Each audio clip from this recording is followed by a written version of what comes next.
नमस्कार, स्वागत है आपका। मैं हूं आपके साथ सुमित झा। कोरोना महामारी का कहर लगातार बढ़ता जा रहा है। पूरा देश इस कहर से जूझ रहा है। कोरोना के आंकड़े लगातार बढ़ते जा रहे हैं और अब 4 लाख के पार यह आंकड़ा पहुंच चुका है। वहीं कोरोना से मौत की संख्या भी बढ़ती जा रही है। ऐसे में सबके जहन में कई सारे सवाल हैं, कई सारी शंकाएं हैं, भ्रम है, डर है। मसलन कोरोना से बचने के लिए क्या करें, कौन से लक्षण कोरोना के हो सकते हैं, बुखार सर्दी खांसी होने पर क्या करें। तो अगले आधे घंटे बने रहिए हमारे साथ, क्योंकि ऐसे हर सवालों का जवाब आपको हमारे साथ जुड़े एक्सपर्ट बताएंगे और आप भी सवाल आप पूछ सकते हैं। फेसबुक लाइव भी हो रहा है इस शो का और इसमें कमेंट सेक्शन में भी आप अपना सवाल रख सकते हैं। वो सवाल भी हम लेने की कोशिश करेंगे। और हमारे साथ जो खास मेहमान मौजूद हैं, सबसे पहले आपका उनसे परिचय करवा दें। डॉक्टर वीणा सिंह हैं, एसोसिएट प्रोफेसर हैं और साथ ही एचओडी प्लास्टिक सर्जरी डिपार्टमेंट की। डॉक्टर निगम प्रकाश हैं, चाइल्ड स्पेशलिस्ट। स्वागत है आप दोनों मेहमानों का। मैं बिना देरी किए दर्शकों का ही सवाल लेता हूं, क्योंकि कुछ देर पहले मैंने फेसबुक लाइव पर दर्शकों से कहा था कि आप अपना सवाल पूछिए, जो हम इस शो में डॉक्टरों के से पूछेंगे, आप लोगों से पूछेंगे। वीणा जी, रंजीत कुमार ने पूछा है कि वैक्सीन लेने के बाद भी पॉजिटिव हो रहे हैं, क्यों? देखिए, वैक्सीन लेने से क्या हो रहा है कि हमारे बॉडीज़ में एंटीबॉडीज़ बन रहे हैं। तो एंटीबॉडीज़ प्रोटेक्टिव तो हैं, लेकिन 100% सुरक्षा नहीं देंगे। तो कोविड का वायरस बॉडी के अंदर एंटर कर सकता है, इन्फेक्शन कर सकता है। लेकिन वैक्सीनेटेड लोगों में ये देखा गया है कि आमतौर पे कोविड पॉजिटिव होने के बाद भी माइल्ड डिजीज़ हो रहा है, मामूली बुखार सर्दी खांसी, और उनके ठीक होने की जो टाइम ड्यूरेशन भी है वो भी कम है, जल्दी ठीक हो जा रहे हैं।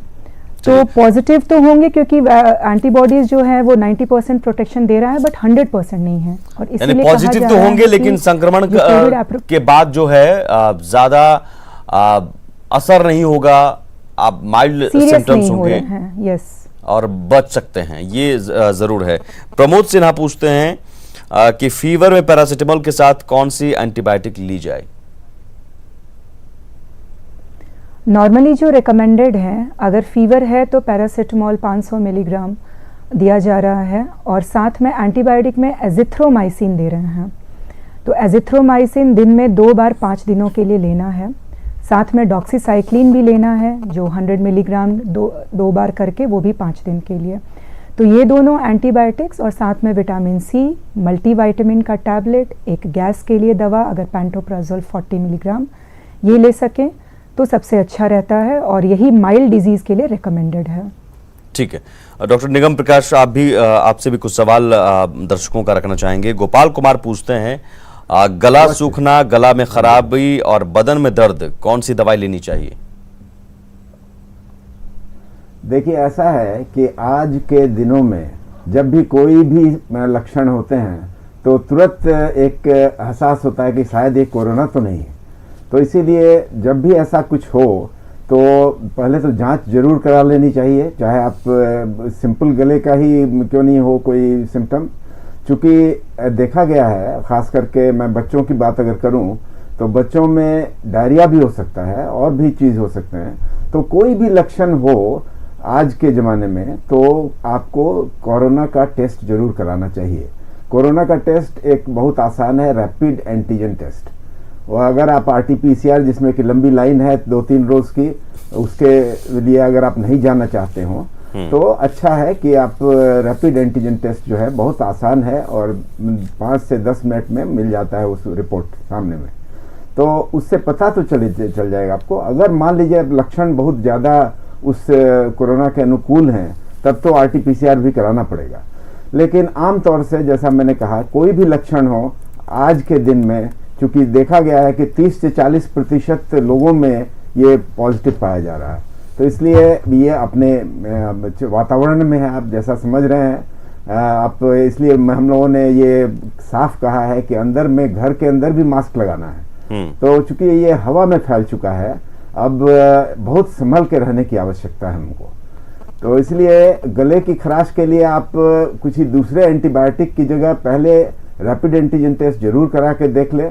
और ऑफ कोर्स अगर जैसा कि अभी वीणा जी ने कहा एजिथ्राल जो है एक दवा है जो कि अपर रेस्पिरेटरी ट्रैक्ट इन्फेक्शन में काम करती है, ऊपर के श्वसन तंत्र में जी। तो वो आप ले सकते हैं बिल्कुल, उसमें कोई हर्ज नहीं है, वो थोड़ा फायदा करेगा कोरोना में भी। लेकिन अमूमन कोरोना में अभी तक ये प्रूव्ड नहीं है, जितने भी ड्रग्स हैं आप जो भी सुनते हैं, हालांकि बिहार सरकार और यूपी सरकार ने ये दे दिया है आइवरमेक्टिन को भी, लेकिन ये एजिथ्राल हो या डॉक्सीसाइक्लिन इसका बहुत आंशिक रूप से प्रभाव होता है। इसलिए आमतौर से हम लोग ने रिकमेंड तो कर दिया है, एम्स के प्रोटोकॉल में भी आ गया, लेकिन अभी भी ये डाउटफुल है इसका वैल्यूज। इसीलिए हम लोग आपको बोलते हैं कि सबसे इम्पोर्टेंट चीज है बचाव। अभी के माहौल में सबसे महत्वपूर्ण है बचाव। बिल्कुल, सबसे जरूरी है बचाव, लेकिन उसके बावजूद अगर आप संक्रमित हो जा रहे हैं तो उसके बाद सकारात्मक सोच और डॉक्टर सलाह जो दे रहे हैं उसका असर करें। और कई डॉक्टर ये भी कह रहे हैं कि भाप 4 टाइम भाप लीजिए, गर्म पानी पीजिए, गार्गल कीजिए, तो ये चीजें हैं, काढ़ा पीजिए, इन चीजों से भी आप सुधार सकते हैं। ये नहीं, मैं बता रहा हूँ इसके बारे में जी। ये मेरे बारे में, मैं इसके बारे में जरा सा डिटेल करना चाह रहा हूँ जी कि आमतौर से जो दवाओं का रोल है वो तो अलग है, लेकिन साथ में एक प्रॉपर न्यूट्रिशन का, एक हाइड्रेशन का, और साथ में जो है ये जो सिंपल मेजर्स है जिसको हम लोग बोलते हैं स्टीम इनहेलेशन, जिसको 2 से 3 बार कम से कम करना चाहिए, और वार्म सलाइन गार्गल। हॉट अगर कहिएगा तो बच्चों में कैसा नहीं कि वो गले जल जाए उसके, तो वार्म सलाइन गार्गल जो ये भी बहुत इंपॉर्टेंट है, इसको भी 3 से 4 बार किया जा सकता है। काढ़ा जो हम लोगों के यहाँ एज ओल्ड चला आ रहा है उसका भी एक अच्छा प्रभाव देखा गया है आयुर्वेद के द्वारा भी, और ऐसे भी हम लोगों ने देखा है, तो उसका भी एक अच्छा प्रभाव होता है। तो काढ़ा भी पीने से वो गर्म वो भी एक काम करता है। ठीक है, गले को लेकर बहुत सारे सवाल हैं, बहुत सारे लोगों ने, गोपाल कुमार ने तो पूछा ही, सचिन श्रीवास्तव ने भी यही कहा कि गला भारी लग रहा है, कुछ ऐसा लग रहा है फंसा है गले में। विनय कुमार ने भी पूछा खांसी है और गले में दर्द है। रंजीत कुमार ने भी कहा कि सूखी खांसी, गला सूखना, गला में कफ का फंसना, कफ नहीं निकलना, खांसने पर हल्की कमजोरी, क्या किया जाए, कौन सी मेडिसिन ली जाए, ये तमाम सवाल गले को लेकर ही आ रहे हैं। वीणा जी, आपकी राय, आपका जवाब। देखिए, गले में किसी विकास कुमार गुप्ता भी कह रहे हैं कि सर्दी खांसी से परेशान हो रहे हैं, लेकिन कोई सिरप काम क्यों नहीं आ रही है, खांसी होने पर कौन सी दवा ली जाए। दुर्गा शंकर सिंह परमार, तो बहुत सारे लोगों ने खांसी और गले को लेकर ज्यादा सवाल है। सवाल सारे ही बड़े कॉमन हैं, और मैं ये बताना चाहती हूँ कि अगर गले में कोई भी तकलीफ है, जैसे कि खराश हो या थोड़ा दर्द हो या निगलने में तकलीफ हो रही हो, और साथ में भी अगर किसी को सर्दी या बुखार भी है, तो ये तो अभी के समय में ये मान के ही चलना है कि कोरोना का ही संक्रमण होगा। तो जैसा कि बार बार कहा जा रहा है कि सबसे पहले तो अगर संभव है और टेस्ट की सुविधा है तो आप अपनी जांच करवाइए कोविड के लिए।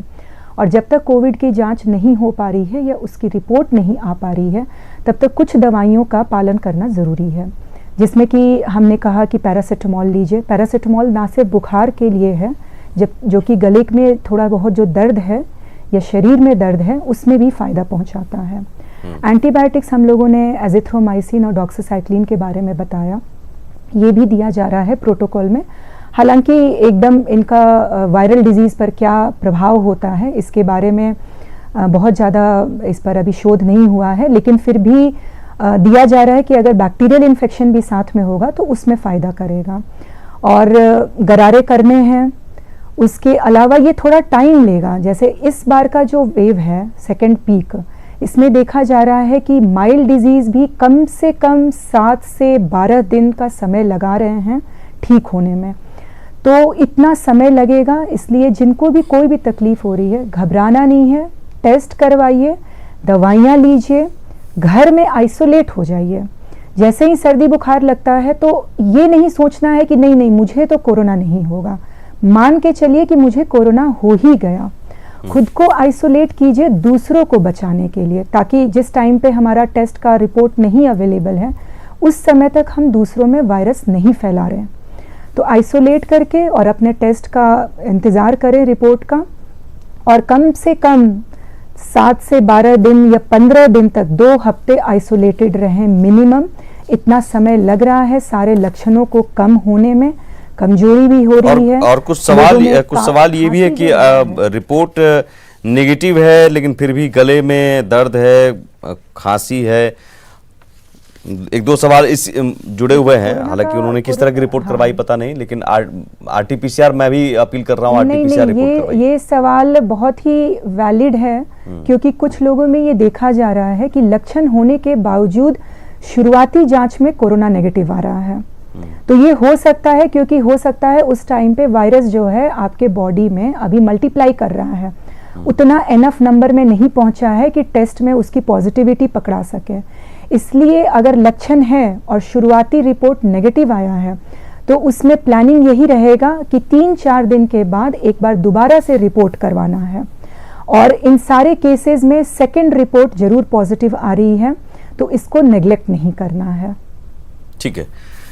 हार्ट पेशेंट और जो शुगर के पेशेंट हैं उनके लिए वीणा जी क्या प्रिस्क्रिप्शन, हालांकि डॉक्टर देख के ही बताते हैं, रिपोर्ट देख के ही, लेकिन फिर भी हार्ट पेशेंट और शुगर पेशेंट के लिए भी बहुत सारे सवाल आते हैं कि उनके लिए किस तरह के ख्याल रखे जाएं अगर कोरोना संक्रमण हो गया तो। देखिए, हार्ट और शुगर वाले, हार्ट और शुगर वाले जो पेशेंट्स हैं जिनको हार्ट की कोई तकलीफ रह रही है या जिनका बड़े लंबे समय से वो शुगर के मरीज रहे हैं और कोरोना पॉजिटिव हो गए हैं, तो जो जनरल दवाइयाँ बाकी मरीजों के लिए हैं वो तो चलनी है।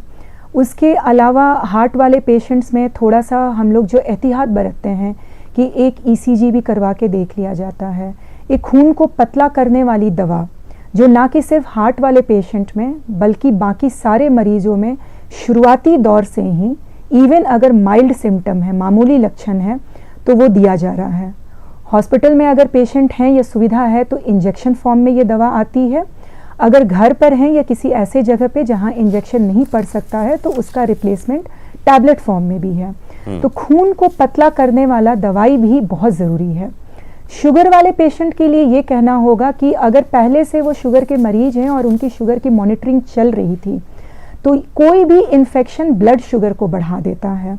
कोरोना इन्फेक्शन इसका अपवाद नहीं है, तो शुगर मॉनिटरिंग करते रहना है और अगर ज़्यादा बढ़ जाए शुगर तो अपने डॉक्टर को सलाह लेना है। बिकॉज क्या होता है कि जब शुगर बढ़ता है तो मरीज में दूसरे इन्फेक्शन, दूसरे संक्रमण का भी होने के चांसेस रहते हैं।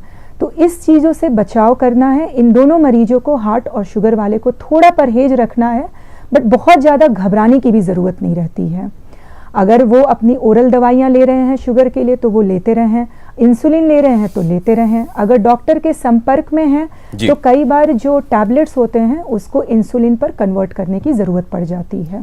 ठीक है, बहुत सारे सवाल आ रहे हैं, जल्दी से। निगम प्रकाश जी, नॉर्मल फीवर और कोरोना के फीवर में डिफरेंस क्या है? प्रीति कुमारी ने ये सवाल पूछा है। देखिए, हाँ, नहीं, ये बहुत ही उपयुक्त प्रश्न है आज के लिए, इसलिए कि आज कोई भी बुखार हो तो कोरोना का दस्तक ही इसको समझा जाए। और इसीलिए जैसा मैंने कहा कि कोरोना बहुत रूप बदल के प्रकट हो रहा है और ये महामारी जो है हर दिन आपको कितने लोगों का ये जान ले रही है, देख ही रहे हैं आप। तो इसलिए आप जो है कभी भी अनदेखी मत करें। और कोई भी फीवर हो, अभी आप ये सोचे नहीं कि ये दूसरा वजह हो सकता है, ये पहला वजह कोरोना ही समझें और इसका जरूर इसकी जांच करा लें, नहीं तो बहुत ही खराब असर हो सकता है। अगर ये बीमारी अगर थोड़ी दिन छोड़ दी जाए और उसकी मॉनिटरिंग नहीं की जाए तो ये बहुत घातक हो सकता है। इसीलिए अभी आप जो है कोई दूसरे फीवर के डिफरेंशियल डायग्नोसिस पर मत जाएं और हर फीवर को कोरोना फीवर मान के ही चलें। और बहुत सारे लोगों के मन में सवाल ये भी है बच्चों को लेकर, क्योंकि इस बार का जो वेव है, दूसरी लहर में बच्चे भी शिकार हो रहे हैं और इवन इन्फेंट 6 महीने के बच्चे भी हमने देखा खबरों में। हालांकि बच्चे संक्रमित होकर फिर रिकवर भी हो रहे हैं, लेकिन बच्चों के लिए क्या आप सलाह देंगे? कैसे बचाव करें और कोरोना अगर हो गया तो फिर कैसे बच्चों को सुधार करें? ये बहुत महत्वपूर्ण प्रश्न है, इसलिए कि इस बार का जो ये सेकंड वेव है, इसके जो स्ट्रेन्स हैं ये बच्चों को भी उसी तरह से अफेक्ट कर रहे हैं जैसे बड़ों को।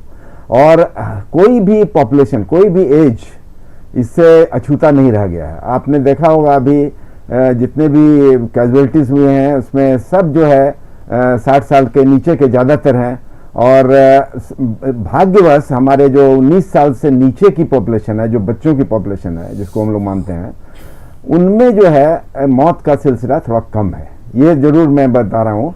और ये सच्ची बात यह है कि ये जो बीमारी है बच्चों को इक्वली असर कर रही है, लेकिन बच्चों में इसकी जटिलता नहीं होती है।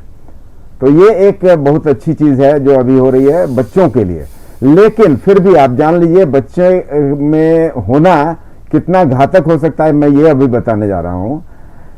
इसका रीज़न यही है कि बच्चा जो है वो एसिम्प्टोमेटिक भी हो सकता है, और बच्चे का जो उसका जो अगर सिम्टम हो, लक्षण हो, तो वो 4 प्रकार का या 5 प्रकार के विभागों में उसको बांटा जा सकता है। एक होता है माइल्ड होता है, जिसमें कि सर्दी खांसी के जैसा होता है वो। दूसरे में हल्का निमोनिया होता है, जिसमें कि ग्रंटिंग वगैरह नहीं होता है।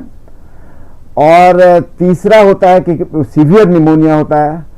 और चौथा होता है वो क्रिटिकल होता है, जिसको कि आईसीयू में रखने की जरूरत होती है, जिसमें कि उसके दूसरे सिस्टम जो अफेक्टेड होने लगते हैं लंग्स के अलावा, तो वो हो जाएगा। और एक स्पेसिफिक है 5वां, जो कि है MIS-C, जो multi inflammatory syndrome of corona.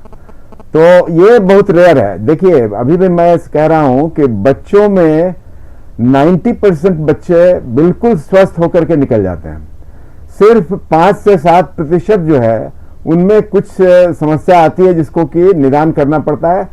Rather कुछ हम लोग एंटीबायोटिक्स भी देते हैं बच्चों में, एमॉक्सिसिलिन भी देते हैं, क्योंकि वो सोचा जाता है कि कभी कभी को इन्फेक्शन बच्चों में ज्यादा होता है, तो इसीलिए वो देते भले ही हम लोग, लेकिन आईसीयू के लायक जो है वो कम ही केस होते हैं। आईसीयू के लायक सारे केस नहीं होते हैं, इसीलिए पैनिक होने की जरूरत नहीं है बच्चों के लिए। बच्चों के लिए आपको पैनिक नहीं होना है। बच्चों को सारा होम आइसोलेशन का प्रोसीजर रखना है, बच्चों से आपको बचाव रखना है, ये सारा चीज करना है। जो कोविड अनुकूल व्यवहार है, Covid appropriate behaviour, that has to be maintain, इसको तो मेंटेन करना है। ठीक है, बहुत सारे सवाल लगातार आ रहे हैं। विकास कुमार ने पूछा था सांस के रोगी को कैसे सुरक्षित रखा जाए। राजीव गुप्ता ने भी पूछा है जिसको सांस की प्रॉब्लम है वो क्या करें सांस के रोगियों के लिए। डॉक्टर वीणा जी, देखिए कोविड में बहुत सारे जो पेशेंट्स हैं, चाहे यंग हों या फिर एजेड हों, उनमें एक स्टेज पर थोड़ा सांस का तकलीफ हो रहा है, स्पेशली जो मॉडरेट कैटेगरी वाले पेशेंट्स हैं।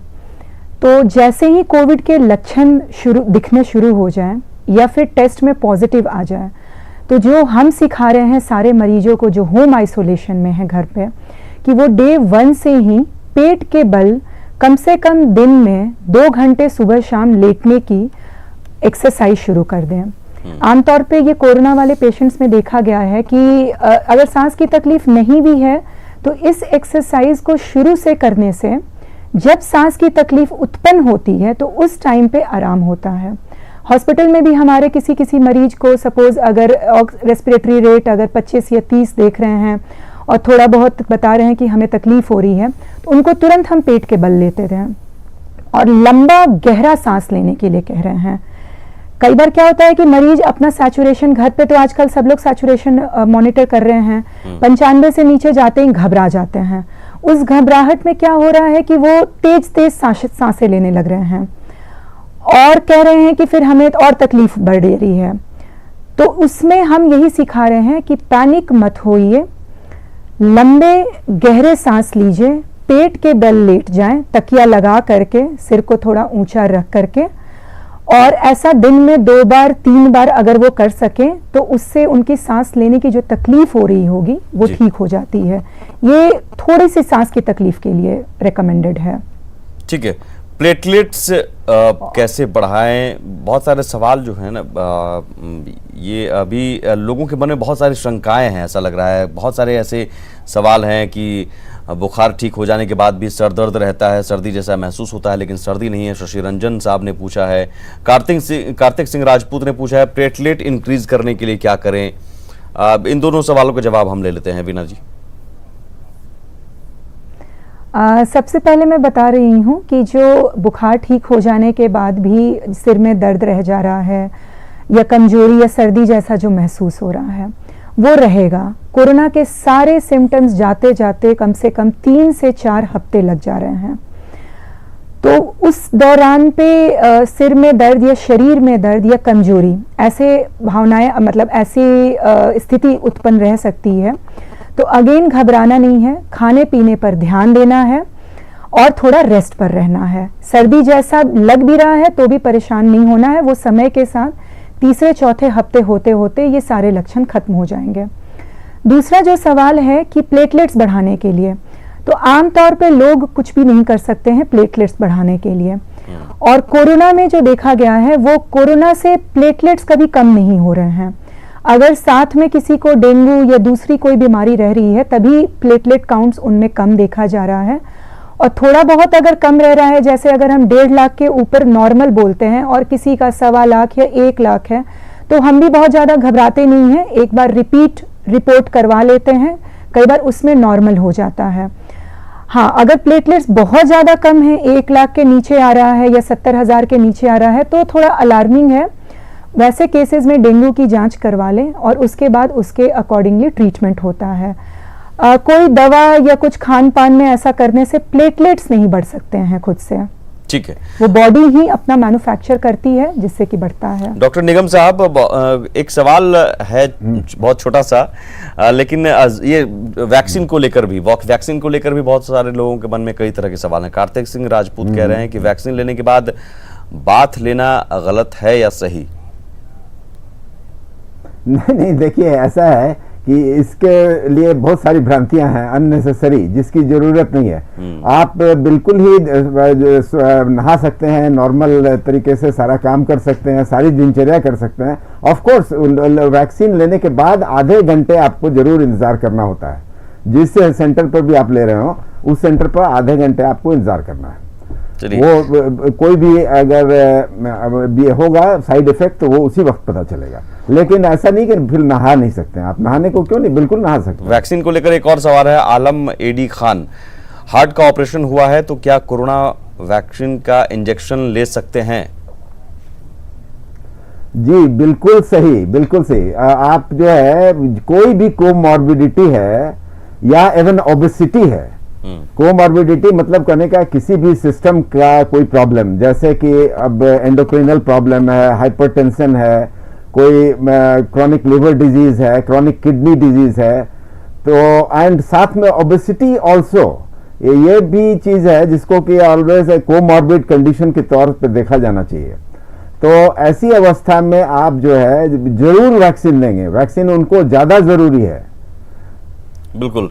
डॉक्टर वीणा, एक सवाल हमेशा लोगों के मन में रहता है, जो सर्दी खांसी, रनिंग नोज या फिर बुखार अगर नहीं है तो सर्दी खांसी अगर सिर्फ है, बुखार नहीं है, लोगों को लगता है कि हमेशा कहीं वायरल तो नहीं। बहुत सारे से सवाल हैं, अब उन सवालों को हम एक मुश्त आपके सामने रख रहा हूं। फिर से वही सवाल कि सर्दी खांसी सिंपल है, बुखार नहीं है, क्या करें? नहीं, देखिए ये सवाल बहुत बहुत इम्पोर्टेंट है हमारे समाज में अभी के समय में, क्योंकि अभी भी इतना कोरोना का सेकंड पीक आने के बाद, इतने लोगों के संक्रमित होने के बाद भी अभी भी कई लोगों से पूछने पर यही बोलते हैं कि नहीं हमें तो मामूली बुखार हुआ था, थोड़ा सर्द गर्म लग गया था, लग रहा था कि वायरल हो रहा था। अरे तो वायरल मतलब क्या? अभी तो कोरोना वायरस छोड़ के और किसी वायरस की तो हम बात ही नहीं करेंगे, सोचेंगे ही नहीं। तो उन लोगों के लिए मेरा ये संदेश है कि इवन अगर बुखार नहीं हो, सर्दी या खांसी जैसा हो रहा हो, आप बिल्कुल आंख मूंद करके माने कि ये कोरोना वायरस का ही लक्षण है। एक हम लोग बोलते हैं मेडिकल साइंस में डिनायल। कई मरीज जो अभी तक भी संक्रमित नहीं हुए हैं लोग, वो ये विश्वास कर बैठते हैं कि हमें तो कभी नहीं होगा जी कोरोना, जबकि हम सब जानते हैं कि गांव-गांव में कोरोना पहुंच चुका है, हर घर में कोरोना पहुंच चुका है जी। तो ये जो मोड ऑफ डिनायल है, किसी चीज को एक्सेप्ट नहीं करने वाली टेंडेंसी, उसको हमारे मन से हमें हटाना पड़ेगा। और मामूली लक्षण पे भी, और इस बार तो जैसे ये भी देखा गया है कि डायरिया हो रहा है कई लोगों को, ये लक्षण भी कोरोना इन्फेक्शन के लक्षण हैं। तो बिल्कुल आप कोई दूसरा कारण ना सोचे, कोई सर्द गर्म, कोई वायरल, कोई एसी की ठंडी हवा से आपको ये सब तकलीफें नहीं हो रहे हैं। ये एकमात्र कोरोना वायरस के कारण ही हो रहा है और आप इसी को दिमाग में रख करके तुरंत जांच करवाएं, आइसोलेट हो जाएं और ट्रीटमेंट स्टार्ट करें बिना देरी के। चलिए, बहुत शुक्रिया। बहुत सारे सवाल हमने लिए, बहुत सारे सवालों का जवाब मिला और उन्हीं में बहुत सारे सवाल भी आगे होंगे दर्शकों के, उम्मीद करता हूं। बहुत शुक्रिया डॉक्टर वीणा और डॉक्टर निगम। इस तरह के सवालों का जवाब हम आप तक पहुंचाते रहेंगे, आपके शंकाओं का समाधान करते रहेंगे, लेकिन सबसे जरूरी उपाय है बचाव, और बचाव के लिए आपको मास्क पहनना होगा और दूरी 2 गज की बनानी होगी। सबसे जरूरी यही है, भीड़ भाड़ से बचें और 2 गज की दूरी और मास्क का ख्याल रखें। नमस्कार।